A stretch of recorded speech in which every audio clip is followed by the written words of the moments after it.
My great fellow Americans, earlier today, on the eve of the Thanksgiving holiday, two members of the National Guard serving in Washington, D.C., were shot at point-blank range in a monstrous ambush-style attack just steps away from the White House. They had been deputized as part of the most successful public safety and national security mission in the history of our nation's capital, the D.C. Safe and Beautiful Task Force, which has achieved an unprecedented reduction in violent crime and crimes of all type. This heinous assault was an act of evil, an act of hatred, and an act of terror. It was a crime against our entire nation. It was a crime against humanity.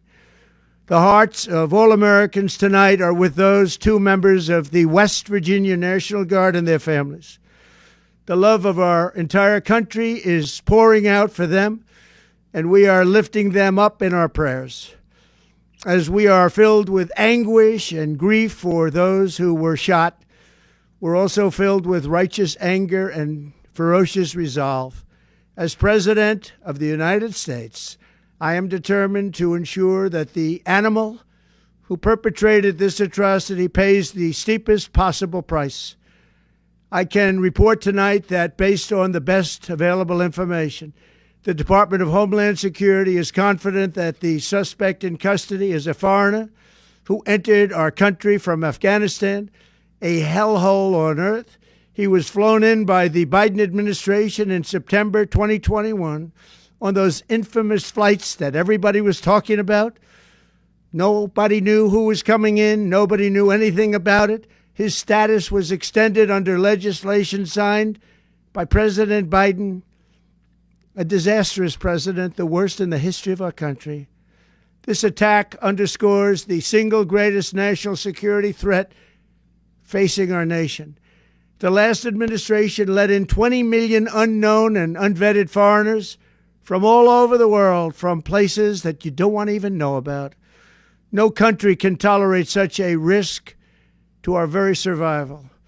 An example is Minnesota, where hundreds of thousands of Somalians are ripping off our country and ripping apart that once great state. Billions of dollars are lost, and gangs of Somalians come from a country that doesn't even have a government, no laws, no water, no military, no nothing. As their representatives in our country preach to us about our Constitution and how our country is no good. We're not going to put up with these kind of assaults on law and order by people who shouldn't even be in our country. We must now re-examine every single alien who has entered our country from Afghanistan under Biden, and we must take all necessary measures to ensure the removal of any alien from any country who does not belong here or add benefit to our country. If they can't love our country, we don't want them. America will never bend and never yield in the face of terror. And at the same time, we will not be deterred from the mission these service members were so nobly fulfilling. That is why tonight I can announce that I have directed the Department of War to mobilize an additional 500 troops to help protect our capital city. We will make America totally safe again, and we will bring the perpetrator of this barbaric attack to swift and certain justice if the bullets going in the opposite direction haven't already done that. During this time of the year, when we gather at home with loved ones, these two patriots were wearing the uniform of our country, patrolling the streets of our capital. They had taken a selfless oath to defend our nation against all enemies, foreign and domestic, and that is exactly what they were doing when they were gunned down in a savage attack. I want to express my extraordinary gratitude to every member of the United States military who is deployed tonight, at home and abroad. I also want to thank the Secret Service and the D.C. Metropolitan Police Department for their work today.